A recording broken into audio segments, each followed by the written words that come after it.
Hello guys, नमस्कार। हजुरलाई स्वागत छ मेरो युट्युब च्यानलमा। लामो समयपछि भिडियो ढिलो आयो तर कडा आयो। देख्न सक्नुहुन्छ मेरो हातमा यो चाहिँ फाइटर कुखुराको एकदम राम्रो क्वालिटीको A1 क्वालिटीको ब्रिड हो। यसको क्वालिटी देख्न सक्नुहुन्छ। अलि नजिकबाट देखाइदियो कान्छी। यसको खुट्टा हेर्नुहोस्, यसको बडी वेटको कुरा गर्नुहुन्छ भने यो 6 किलोको छ। हेर्नुहोस् यसको पुच्छर हेर्नुहोस्, यसको टाउको हेर्नुहोस्। यसले भात खाइरहेको थियो गाइस होइन। अहिले म तल राखेर देखाउँछु। ल क्यामेराम्यान अलि यता आइदिनु होला।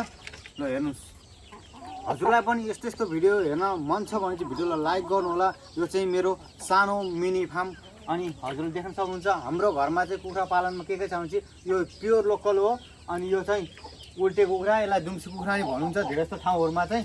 अनि यो चाहिँ यो फ्यान्सी कुखुरा, वन कुखुरा, यो पनि फाइटरबाटै क्रस गरेको हो। यो चाहिँ अलि एकदम हेर्दाखेरि एकदम आकर्षण, एकदम राम्रो क्वालिटी, हेर्दाखेरि झप्प राम्रो, पुच्छर सुच्छर लामो। अनि देख्न सक्नुहुन्छ। अनि भित्र कुखुराको खोरभित्र पनि म हजुरलाई देखाउँछु। यो चाहिँ यो फाइटर र लोकल क्रस गरेर जन्मेको बच्चाहरू हो। यो राम्रोसँग हेरिदिनु होला है ल। अनि यता पनि छ, यो चाहिँ भर्खरै जन्मेको। कस्तो लाग्छ हजुरलाई कमेन्ट गरिदिनु होला है। अनि लामो समयदेखि मैले सोचिरहेको थिएँ कुखुरा पालौँला, अनि राम्रो ब्रिड, अनि कुखुरा धेरै नहोस् तर थोरै होस् तर राम्रो क्वालिटीको होस् भन्ने चाहन्थेँ। र छ पनि। आज हेर्नुहोस्,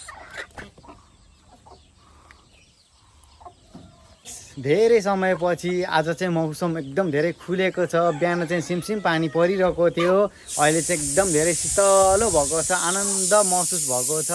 अनि आज यही आनन्द भएको मौसममा चाहिँ आज एउटा भिडियो बनाऊँ भनेर मैले सोचेर आज फेरि धेरै दिनपछि एउटा भिडियो फेरि अपलोड गरेको छु। अनि आज मेरो घरमा चाहिँ के काम भइरहेको छ हजुरलाई सम्पूर्ण काम म देखाउँछु। यता चाहिँ बुवाले चाहिँ अनि पुरानो खोरलाई चाहिँ भत्काएर नयाँ खोर चाहिँ बनाउँदै हुनुहुन्छ। अनि पुरानो खोरमा चाहिँ त्यति राम्रो कुखुराहरू भइरहेको थिएन, अनि पानी पनि चुइन्थ्यो। खरको छानो कुखुराले शीतलो होस् भनेर बुवाले चाहिँ अब खरले छाएर चाहिँ फेरि नयाँ पूर्ण स्थापना गर्दै हुनुहुन्छ। अनि कान्छीले चाहिँ उता चारो दिँदैछिन्। चारोमा चाहिँ के दिँदैछन् कान्छीलाई चाहिँ म सोध्छु। कान्छी के दिन्छौ तिमीले कुखुरालाई चारो? हजुर, दाना र दुध हो। यो चाहिँ सानो चल्लाको लागि हो। अनि यो खायो भने चाहिँ कुखुरा चाहिँ एकदम हेल्दी हुन्छ हो। एकदम राम्रो हुन्छ। हो, राम्रो पनि भइरहेको छ। देख्न सक्नुहुन्छ कुखुराले त खाइरहेको छ।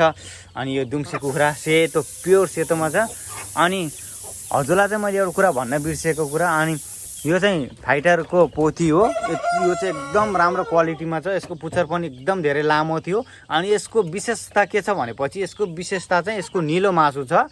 अनि निलो सबै ज्यानै निलो छ, छालै निलो छ, मासु सायद कालो होला। हामीले फाइटर कुखुरा चाहिँ अहिलेसम्म खाएको छैनौँ। यो चाहिँ ब्रिडको लागि राखेको कुखुरा हो।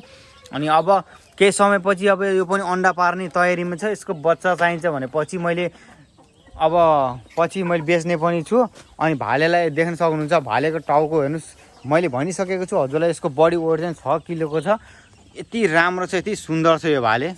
जति हेऱ्यो त्यति मनपर्छ। अब भिडियोमा कस्तो देखिएको छ त्यो त थाहा भएन, तर धेरै नै राम्रो छ यो भाले चाहिँ। अनि हस् त गाइस, आजको लागि चाहिँ यति नै। म घरमा के भइरहेको छ म भिडियो मार्फत हजुरलाई अपडेट दिइराख्ने छु। आजको भिडियोलाई माया गरिदिनुहुन्छ भन्ने आशा राखेको छु।